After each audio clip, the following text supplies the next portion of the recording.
سرکاری وکیل جو فوجداری کا کیس دیکھتے ہیں، اگر وہ انصاف سے کرنا چاہتے ہیں، مطلب صحیح معنی میں عدالت میں سرکار کی طرف سے کھڑے ہونا چاہتے ہیں، تو جو پارٹی فوجداری مرڈر کیس میں ہے وہ ان کو ایسا دھمکاتی ہے کہ مجبور ہو کر کے کیا کرتے ہیں کہ کیس ہار جاتے ہیں، اور اگر نہیں ہوتے ہیں تو ان کو خریدا جاتا ہے باقاعدہ۔ سرکاری وکیل بننے کے لیے وہ لاکھوں روپے خرچ کرتے ہیں کہ ہم سرکاری وکیل بن جائیں، کیونکہ سامنے پارٹی سے رشوت بہت ملتی ہے، ہم سرکار کو ہرا دیتے ہیں، سامنے والے کو جتا دیتے ہیں، یہ سب چکر چلتا ہے۔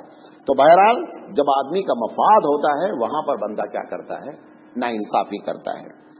اچھا، رشتہ داری، دوستی، پارٹی۔ اب ایک آدمی کانگریس پارٹی کا ہے، کانگریس پارٹی کوئی ایشو اٹھائے گی، اس کو ہاتھ اٹھانے کا ہے۔ بھئی اگر وہ پارلیمنٹ میں یا آپ کے بنگلور میں کوئی اپنی پارٹی صحیح بول رہی ہے تو بھی ہاتھ اٹھانا ہے، غلط بول رہی ہے تو بھی ہاتھ اٹھانا۔ جس دن آپ ہاتھ نہیں اٹھائیں گے اس دن پارٹی سے آؤٹ۔ لہذا آپ کو دونوں چیزیں ایک ساتھ سائن کرنی ہے کہ پارٹی کے ہم ہر حال میں کیا ہے وفادار رہیں گے، چاہے پارٹی صحیح کرے چاہے غلط کرے۔ حضرت عمر رضی اللہ تعالیٰ عنہ، اب یہ تو دنیا کی بدقسمتی ہے کہ ان لوگوں کی سیاست کو لوگوں نے دنیا میں اپنایا نہیں۔ حضرت عمر رضی اللہ تعالیٰ عنہ، حضرت ابوبکر صدیق رضی اللہ تعالیٰ، انہوں نے جب پبلک سے بیعت لی تو انہوں نے کھلے طور پر یہ کہا کہ اس وقت تک میری اوبیڈینسی ہوگی، اس وقت تک میری اطاعت کی جائے گی جب تک میں صحیح کام کروں گا، اور اگر میں صحیح نہیں کرتا ہوں تو تم سب کو اختیار ہے کہ مجھے ٹوک دیں۔ یہ مطلب نہیں ہے کہ امیر المومنین بن گئے ہیں جو چاہیں کریں، جب تک صحیح کریں گے۔ اور آپ ہمارے پاس تاریخ ہے حضرت عمر رضی اللہ تعالیٰ عنہ کی، خاص کر کہ حضرت عمر رضی اللہ تعالیٰ عنہ کو ٹوکا بھری محفل میں تقریر کرتے ہوئے ایک عام آدمی نے۔ حضرت عمر کہتے ہیں کہ لوگوں میری باتیں سنو، اسمعوا، سنو، واطیعوا، اور میری فرما برداری کرو، میں تمہارا امیر ہوں۔ ایک بوڑھا کھڑا ہوتا ہے کہ لا نسمع ولا نطیع، نہ تو تمہاری بات سنیں گے اور نہ تمہاری فرما برداری کریں گے۔ آپ کو معلوم ہے اسلامی حکومت کی بغاوت کی سزا قتل ہے۔ اسلامی حکومت کی بغاوت کی سزا کیا ہے؟ قتل ہے۔ ایک بوڑھا آدمی سپر پاور، اس وقت حضرت عمر تقریباً ہے، سیمی کم سے کم سپر پاور ہیں، اور ان کے سامنے زبان کھول کر بات کر رہا ہے، کہہ رہا ہے لا نسمع، نہ تیری بات سنیں گے، ولا نطیع، اور نہ تیری اطاعت کریں گے۔ حضرت عمر خاموش ہو گئے، بولا کیا بات ہے، کیوں؟ کہا یہ تو کرتا تم نے پہن رکھا ہے، یہ اس کپڑے کا ہے جس میں ہم لوگ بھی شریک تھے، اس جنگ میں سب کو برابر کپڑا ملا تھا، ہمارا کرتا اتنا کپڑے میں اتنا لمبا نہیں ہوا، تم لمبے اس کے باوجود تمہارا کرتا اتنا لمبا ہوا، اس کا مطلب تم نے ہمارے ساتھ چیٹنگ کی ہے، جبکہ تمام فوجیوں کو برابر برابر تقسیم ہونا چاہیے تھا، میرے کرتے کا کپڑا کم، تمہارے کرتے کا کپڑا زیادہ، یہ کہاں کی شرافت ہے؟ حضرت عمر رضی اللہ تعالیٰ عنہ نے کہا ٹھیک ہے۔ کہا میرا بیٹا عبداللہ بن عمر بھی شریک تھا، عبداللہ بن عمر کو بلایا، کہا تم صحیح کہہ رہے ہو، ہمارا بھی ٹکڑا ہمارے ابا کا بھی ٹکڑا، دونوں ملا کر کے ہمارے ابا کا ہم نے ٹکڑا بنایا، اس لیے ان کا کرتا لمبا ہے۔ اب بوڑھا وہاں سے کیا کہتا ہے، کہو نسمع و نطیع، تمہاری بات سنیں گے، اطاعت بھی کریں گے۔ ابھی آج پیپر میں آیا ہے، آج کے غالباً یا کل کے ڈکن ہیرالڈ میں آیا ہے، 1180 کروڑ روپے